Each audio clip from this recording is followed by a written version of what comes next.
আসসালামু আলাইকুম।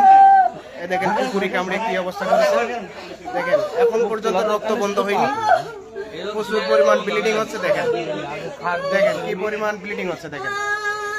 আর সদর হাসপাতালে কোনো ভ্যাকসিন নাই। ডাক্তার সাহেবরা বলতেছে আপনারা ওষুধ লিখে নিয়ে যান, আপনারা বাইরে থেকে কিনে নিয়ে আসবেন, নিয়ে এসে ভ্যাকসিন দিয়ে নেবেন। মিনিমাম 10-12 জনের উপরে সব এখানে, সবাইকে কুকুরি কামড়িয়েছে দেখেন। সবাই পানি দিয়ে সাবান দিয়ে পরিষ্কার করছে সবাই। আর দেখেন কি অবস্থা, মানে এমন ভাবে ক্ষত বিক্ষত করেছে যা বলার মতো নয়। দেখেন কি অবস্থা, 10-12 জনের একই অবস্থা। আর সদর হাসপাতালে কোনো ভ্যাকসিন নাই। এত বড় হাসপাতাল, 250 শয্যার হাসপাতাল, যার কোনো ভ্যাকসিন নাই। এই দেখেন এই লোকটারে কামড়াইছে, দেখেন কি অবস্থা, কি অবস্থা দেখেন, দেখেন কি অবস্থা কামড়াইছে।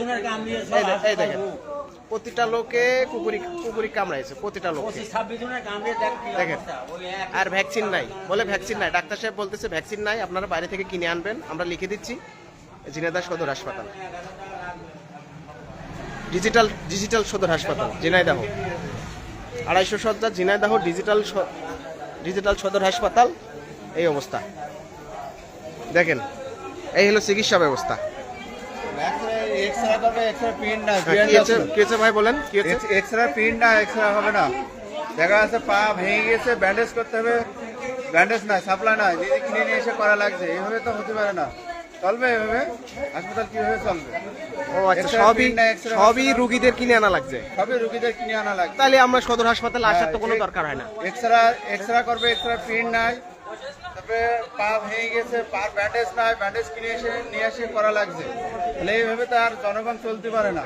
আচ্ছা, এই হচ্ছে অবস্থা। এই যে 250 শয্যা ঝিনাইদহ 250 শয্যা হাসপাতাল, এর জরুরি বিভাগ এটা।